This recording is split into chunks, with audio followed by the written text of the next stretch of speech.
Welcome to my homestead, y'all. I'm your host, Jenny Velicky, also known as the Funky Farm Girl. I'm working to create a home with a little farm, a little faith, a lot of food, and a bit of funky. I'm learning all about growing and preserving our food supply, raising chickens and children, and becoming more self-sufficient while leaning hard on Jesus. And I want to take you along for the ride.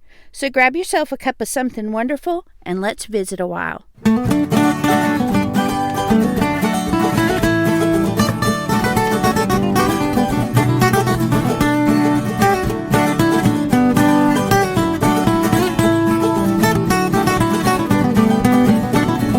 Hey, y'all. This is the Funky Farm Girl podcast, and I'm your host, Jenny Velicky. Welcome back. Today we are on episode 60 and the beginning of the Homestead Essential Oil series. We're going to be starting today in the garden. So I want to give you the lowdown on all the ways that I use essential oils in my gardening. But before we get into that, let's talk about what's happening on the homestead this week. So this week, if you follow me on Instagram, you saw that I have pulled my cucumbers. As much as I did not want to, as much as I love pickles, and I love growing my own cucumbers to make pickles, unfortunately, I had a fungus that came through my vines and just worked really quickly. I tried to prune back the part that was affected on Saturday, and just within a couple days, it had completely overtaken the rest of the vine. So I had to go ahead and pull it. I was able to harvest what was left of the cucumbers on there, and even the little bitty ones that were on there. I'm hopeful that I can make a sweet gherkin pickle out of those. But I am going to be replacing those vines with some tomato plants that have volunteered in different places of my garden. I have a couple extra in the main garden and a few in the pumpkin patch that I need to move out of the way so that I can plant the pumpkins this week. So, that's what's happening on the homestead. We also have flowers blooming, finally. We have our first sunflower open this week. We've had some zinnias come up, and we're just about to get some marigolds. The nasturtiums are in full bloom. So it's been really fun to go through the garden and see the flowers and see the beauty, and also pick a few and bring them inside and have that color and fragrance and things in the house as well. So let's get started on today's episode, Homestead Essential Oil series in the garden. So why are we doing a Homestead Oils series? Well, first of all, if you know anything about me, you know that the Funky Farm Girl is natural, and I have a clean, non-toxic type lifestyle. I'm really aware of what we use to clean, what we put on our bodies, what kinds of food we eat, perfumes, candles, scented things, all that kind of stuff. You know that that's important to me, and that I tend to be as natural as I can be with all of those things. And essential oils really supports that goal in doing that. And again, I use them for body care. I use them for cleaners. We use essential oils medicinally for a lot of different things that we have challenges with our health, or just with coping with stress and daily life and those kinds of things, and girls being sick or moody or whatever.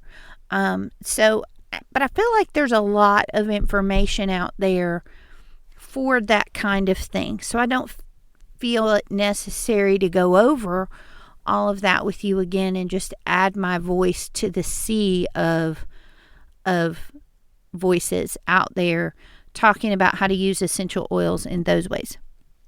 And so what I want to do instead is to focus on how do we use essential oils in our homestead life? How do we use them in our garden? How do we use them in around our chickens. What kinds of things do I do to help with having the energy and the stamina and all those kinds of things with the homestead? How do essential oils help me do that? How do we get rid of animal smells and all those kinds of things? So I want to take the next 2 episodes, today and next week, to talk about this. So today we're going to focus on the garden, and next week we will focus on chicken keeping with essential oils. So I hope this is really helpful to you. I'd love to hear from you, what you gained from this episode, what questions you have that maybe you'd like me to cover in next week's episode. So as always, you can email me, Jenny at thefunkyfarmgirl.com. That's JENNY at thefunkyfarmgirl.com. So I want to make a small caveat here at the beginning, so that a qualifier, so to speak, so that you know where I'm coming from. I know that for most of you, when someone says they're going to talk about essential oils, if you're like I used to be, you may say, ooh, here comes the sales pitch. Most people out there who are talking about essential oils are financially invested in their oils. They're buying a lot of oils. They're helping to bring in more customers to the company that they are partnered with, and they receive commissions off the things that those customers buy. And that is a great option for people who want to try to make that into a business, who want to, maybe that's their ministry, is to help hurting people. I know several wonderful women who are very invested in essential oils as their business, because they really do want to help people get better. However, I don't feel like that's the right fit for me. And so I want to make sure that everybody knows from the very beginning, and I'll say this again next week, I am not brand loyal to a specific oil company. Okay? I have very high standards about who I buy from. I want to make sure that they have 100% pure therapeutic grade oils. I'm looking at the GCMS testing on their oils, and if they don't have GCMS test results available, I won't even buy from them. So, that being said, I've done a lot of research, and I've done a lot of reading and digging, and I think one of the best things that I've found online that tells what the current best oil companies to buy from is a blog post by Essential Oil Haven. I will put that blog post in the show notes, but she breaks down the 10 best companies to buy oils from in 2021. So if you want the most current up-to-date information, you can go there. And then if there's a company that you don't see on there that you're wondering about, you can put it in the search bar, and very likely she will have a review of that company where she just gives you really honest feedback. She is not affiliated with any of these specific ones as far as being like a consultant for any of those, but she is not specifically loyal to just one company. So she will give you the ins and outs, the pros and cons of each and every one of these 10 companies so that you can make the decision that's best for you. Once I looked at that list, here are the ones that I came up with that I tend to purchase from the most regularly. Number 1 is Young Living. Like I said, I'm not doing this as a business. However, I am a distributor. I'm able to get product. I'm a customer that has signed up with them and bought the starter kit, and that was really how I got started, because at the time, that was the best way to do it. It made the most economical sense, and I was able to get a great deal of education and training. The person that you sign up under really does make a difference when it comes to that. So make sure that you sign up under someone who can give you all the education and training that you need. But at the same time, don't feel the obligation to make it a business if that's not who you are. They do have a very, very high quality oil. I would say that they have the best oils in the business. However, I don't feel like that they have the only good quality oils. I feel like there's maybe the highest quality, but they're not the only ones with a quality oil out there. I tend to think of it in terms of maybe the beef industry. I like to eat a good steak. I know that the very, very best steak that I could possibly get would be an organic, grass-fed, local beef. I know that. However, my budget doesn't allow me to eat organic, grass-fed, locally raised beef on a regular basis. I can't eat that daily. My budget won't allow for it.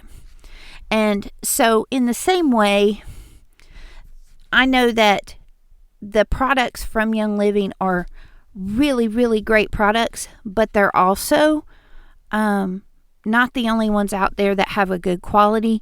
And for my budget, it's something that I will use for specific things, but in general, they're going to be a little higher price point than I am able to afford.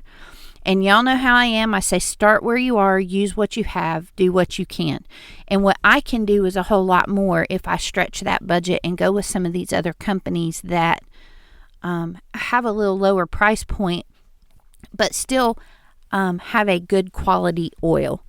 Maybe not the absolute pristine best, but still a very good, pure, therapeutic oil. And so, with that being said, let me tell you about some of the other companies that I work with as far as purchasing oils. Eden's Garden is a great option. They have a lot of different oils. They have an excellent CBD line. Plant Therapy has lots of oils. They also have a CBD line, and they have some home and body care products to help kind of round out what you're doing. Revive is a great basic oil company. If you are like budget and you don't care about pretty packaging and you just want good quality oils and stretch your dollar the furthest, Revive is the way to go. Plant Therapy, I love their packaging. I love the way they present things. I love that, like in your birthday month, you get a free oil and stuff like that. Revive is a bare bones basic company, but if what you want is to be able to buy as many oils as possible with your limited budget, that's the ticket for you right there, is Revive.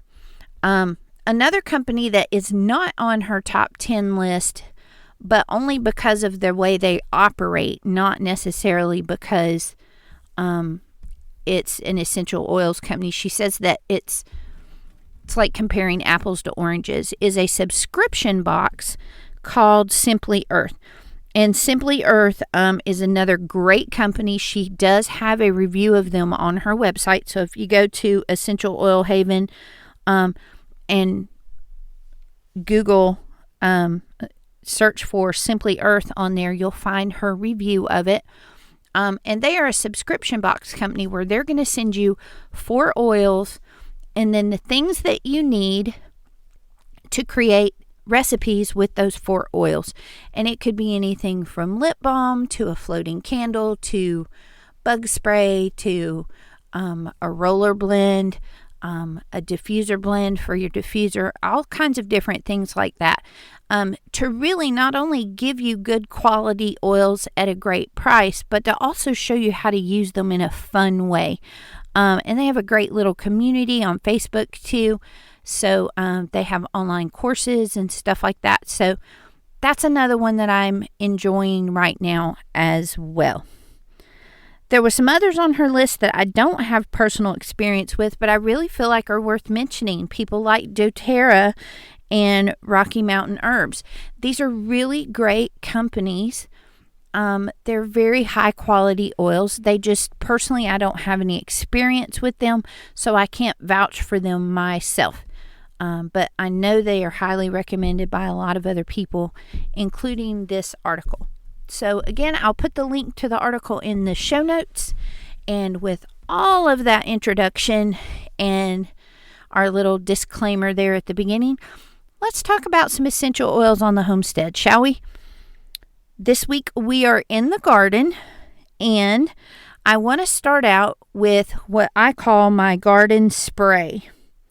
This is a spray that I will go out and use whenever I see a problem going on, whether it's something like this fungus that I had, or whether it's something like squash bugs or Japanese beetles,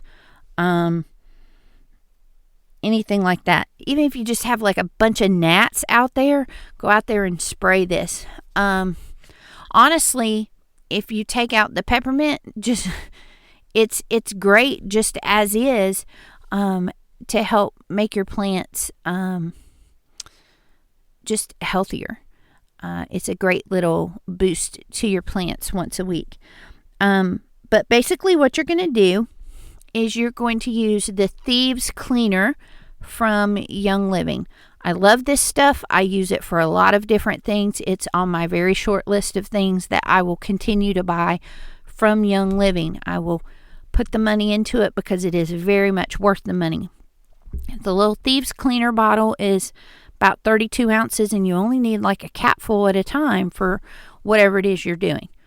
It is a great antibacterial cleaner that is very, very safe.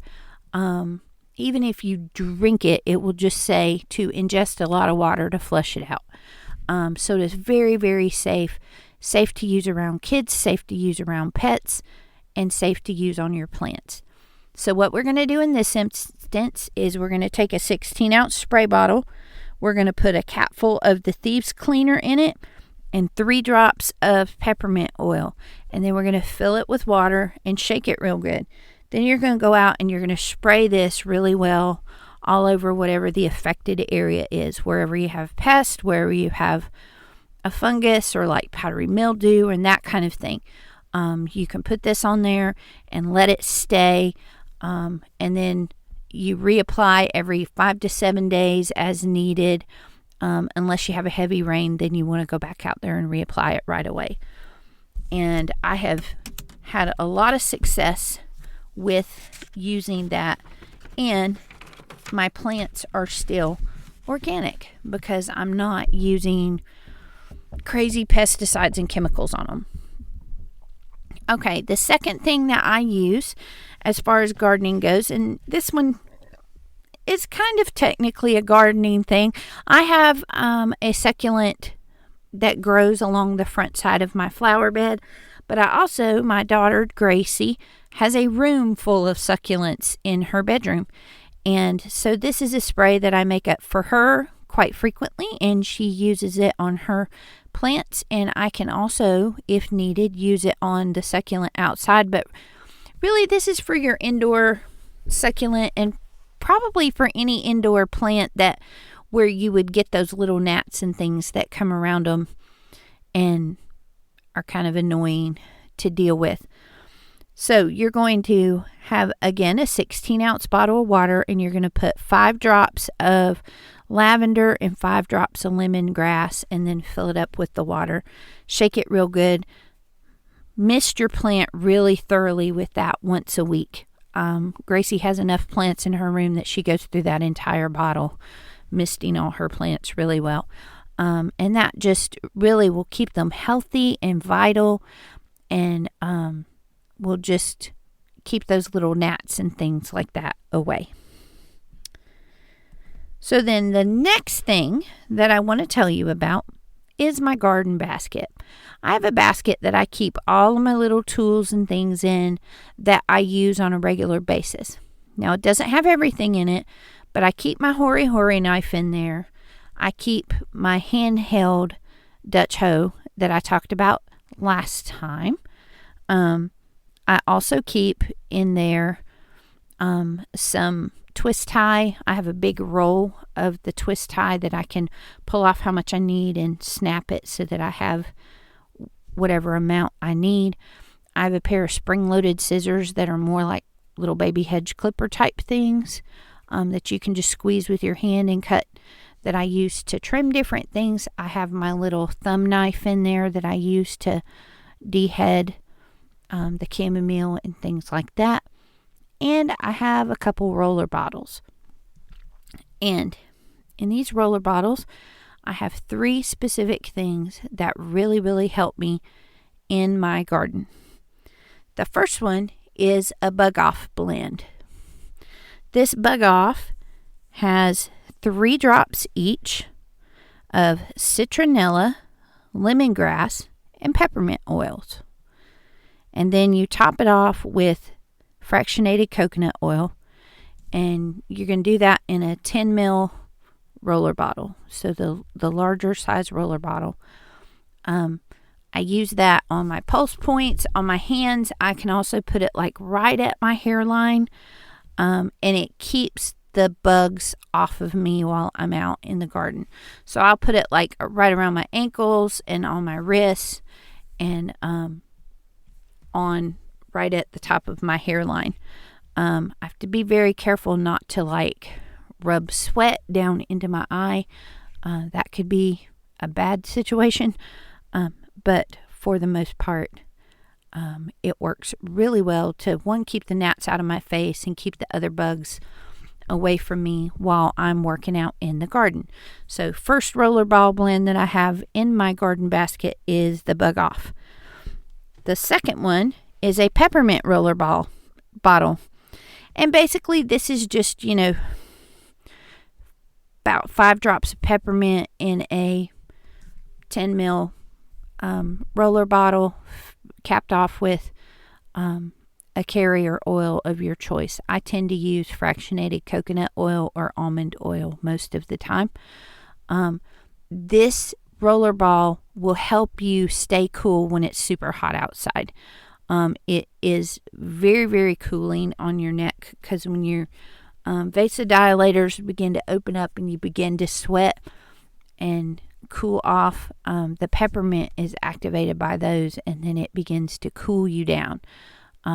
Super awesome oil for staying cool outside. I put it right along the back of my neck from the base of my skull down to the top of my spine. So, just all along the back of my neck, and that helps keep me cool while I work. And bugs don't like the smell, so that again is going to keep the bugs away from your ears and your face. And the third roller bottle that I keep in my garden basket is lavender. Again, I do about 5 drops in a 10 ml roller bottle with some carrier oil. This is an excellent thing to have for minor cuts and scrapes that you might have when you're out in the garden and you scratch yourself or you cut yourself or whatever. You can get that out and roll that on there and kind of start to help the healing process with that. It's also really, really good if you get skin irritation from, say, working with cucumber vines or squash vines. They're very prickly, and you can get like a little mild, what looks like a rash, but it's really just skin irritation. I also get that kind of rash working with strawberry plants. And so this is really good to roll on that area to help calm down that irritation in my skin when I'm working with those types of plants. So again, in my garden basket, we've got bug off, we've got peppermint, and we have lavender. And those are super essential for me in my garden. Next up, we talked about weeds last week and how to deal with them and how to keep on top of them and minimize them, and then what to do when you do have them. If you have weeds that you really need to spray, this spray is what you need to have. You're going to take another 16-ounce spray bottle, and you're going to put 10 drops of lemongrass oil and then fill it up with white vinegar. Shake it up real good and go spray that wherever it is you have things that you need to kill. Right now I have some yellow dock and some wormwood in my chicken run, and they're an undesirable plant. My chickens really don't need to be eating them and really have avoided them, but they're growing quite large because they're not being eaten down, but they would also make my chickens sick. So I'm going to go out there and spray those down, give them some chance to dry up and die a little bit, and then I'm going to go in there and dig those out and get them out of my garden. So if you have any kind of weeds that you have a tough time with, and you have maybe an issue with pulling them out, I had a friend of mine that was asking me about a prickly vine that he has grown on his property. This may be something that would work for that. It would be something that I would be willing to try before I used a chemical on it. So again, 10 drops of lemongrass in a 16-ounce bottle, and then top it off with white vinegar and shake it real good. Go out there and spray it down, and it'll start to kill that plant. You may have to reapply a few times, but still better than using commercial pesticides. So then, once you're done with all your work, you got to go inside. You got to clean yourself up, and you got to get your veggies and your harvest clean. So how do we do that? Number one, we've got to wash our hands and get ourselves cleaned up. And my favorite thing for that is the gardener's hand scrub. This is something that you can find on Science of Essentials over on Instagram. Holly over at Science of Essentials is amazing. She is a nurse who also is a licensed aromatherapist. She loves the science and chemistry of essential oils, and she will explain to you all the different biological processes and scientific chemical reactions and things that happen in your body when you use essential oils. So if you want to know if essential oils are really scientifically valid, you can go and check her out. That's Science of Essentials over on Instagram. She is also a fellow homesteader, so I love that she has all these things, and then she's also showing her working out on the farm and playing with her sheep and that kind of thing. So really fun account to follow. But she has a gardener's hand scrub, and I will put a link to that post in the show notes so that you have a written recipe of this one, because it is a little bit more involved than putting a couple drops in a carrier oil. So first you're going to take a 1/4 cup each of Castile soap and melted coconut oil. Now for this one, you can use the coconut oil like you would cook with. You just need to melt it down so that you can mix it with the other ingredients. So a 1/4 cup each of the Castile soap and melted coconut oil. And then you're going to add 5 drops each of lavender, lemon, and peppermint. So the LLP, as I like to call it, lavender, lemon, and peppermint, that is a powerhouse combination right there. So you do 5 drops each of those, and then you're going to add 12 drops of the lemongrass. And that's really going to work as like a good degreaser and things on your hands. This is a great scrub for, my husband works on cars. It's a great scrub to get that grime off. All kinds of different yuck that you're going to deal with on a homestead or in a garden. This will help take care of that quite well. So once you have that and you combine all that, then you're going to add a cup of sugar, and a half a cup of Epsom salt. Mix it all together.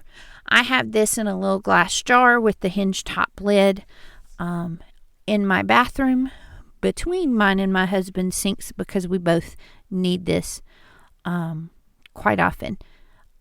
This is a very, very good exfoliant. It's going to scrub and get all in there and get all the stuff out from under your nails and off of your hands, but it's also going to leave your hands feeling really soft, smelling nice, and it's going to get rid of all that grime and grit and grossness from being out in the garden or from working with your animals outside. So the gardener's hand scrub. Also pretty good for farm feet, to be quite honest with you. So give that one a try for sure. You can find the link to it in the show notes. So then once we get our hands clean, we're ready to wash our produce, all the things that we've harvested from the garden. And this is by far one of my favorite things to use. Again, we're going to use the thieves cleaner. It's wonderful for this type of thing. I have a salad spinner, and so whatever it is that I have that I need to wash, I will throw into that salad spinner, and I will put about a half a capful or so of the thieves cleaner over top of it, and then fill it about halfway with cold water, and I agitate it, and you can see it suds a little, and you can see all the grossness just coming off of your vegetables or your herbs or whatever it is that you're bringing in. I've been quite floored how much this thieves cleaner will take off of my produce once I bring it in from the garden. So agitate it good, get it nice and clean, and then I can lift out the little strainer of my salad spinner and dump out the water underneath. And then I'll usually put a little bit more water in there and kind of rinse it, and then just a little bit into the bowl, put the lid on it, spin it, and then it's good and clean, and I can use it for whatever it is that I need to use it for. So we have washed our hands, we've washed our produce, and now if you're like me, maybe you go outside to do one little thing in the garden and you get a little carried away and you end up outside all afternoon on one of the hottest days of the month in a racerback tank top, and then you come in and you have some major sunburn to deal with. So when we've spent too much time in the garden with not enough sunscreen, we can use an after sun spray. And this really does help with sunburn. So even if you aren't out in your garden all day, if your kids spend too long at the pool, or if you're out at the lake and you spend a little bit too much time there, if you're having fun over the 4th of July and you lose track of time and you're not wearing sunscreen, this is what you need to have. So the after sun spray will go into a 4-ounce glass spray bottle. You don't ever want to put essential oils into plastic because it will erode the plastic and release the BPAs and other chemicals that can be in that plastic into your blend. And you're working really hard to make sure that your oils and your carriers and all that are pure and just the best that they can be. So go the one extra step and make sure that you put them into a glass container. So a 4-ounce glass spray bottle. You're going to need 1 to 2 tablespoons of aloe vera gel. You could use a piece of aloe vera from a plant if you wanted to, and cut the skin and just scrape the inside and do that until you get the equivalent of 1 to 2 tablespoons. Or you can purchase aloe vera gel at the store. You're going to want to look for something with very simple ingredients. The fewer ingredients, the better. You want to make sure that aloe vera is the first ingredient, and you want to make sure that there's no color to it, because pure aloe vera gel is going to be either white or clear. It is not going to be blue or green or any other color. So make sure that you get the good stuff for this. Start with 1 tablespoon. You can go up to 2, but the more that you add, it may become a little bit sticky when you go to spray it. So maybe start with 1, see how you like it, and then if you like, you can add a little bit more to it if you need it. So then once you have the aloe vera gel, 1 to 2 tablespoons, you are going to add 10 drops each of lavender and peppermint. And then you're going to add a 1/4 cup of witch hazel. Now again, we want to make sure that we get the right kind of witch hazel. You want pure witch hazel with no other ingredients. You don't want moisturizing witch hazel or anti-aging witch hazel or any of the other endless varieties of witch hazel that are out there. Just make sure that it's pure witch hazel with no other ingredients. So you're going to add that 1/4 cup of witch hazel to your bottle, and then you're going to seal it and shake it really well to really incorporate that aloe vera gel. It's going to want to stick to the side of the bottle, and you're going to need to agitate it real good and shake it to make sure that everything's fully incorporated and mixed. Then once you have that done, you can open it back up, and you're going to add another 1/4 cup of the witch hazel. If you add it all at once, it's going to be super full and it's not going to agitate real well. So add half of it in, agitate it real well, get it good and mixed up, and then add in the other 1/4 cup, and you can kind of shake it a little bit to mix in the additional witch hazel. Then you're going to shake it before use and spray it on the affected area and let it soak in. And it's such a relieving gel, a relieving spray. You can also, if you want to have an extra cooling effect, you can keep this in the fridge. However, you don't have to. You can leave it like in your bathroom, in your pool bag, something like that. So now we've made our trip to the garden and we've used essential oils all along the way. I really hope that this helps you to see how you can incorporate essential oils into your time in the garden. Again, if you have any questions or feedback, please let me know. I'd love to talk to you about your specific questions or things that you've learned from this episode. And next week, we will talk about essential oils and chickens. So stay tuned, and I'll see you then. Thanks for stopping by, y'all. If you're inspired by what you've heard today, the best compliment you can give me is to share the Funky Farm Girl with your friends. You can stay connected by following the Funky Farm Girl on Instagram, Facebook, and YouTube.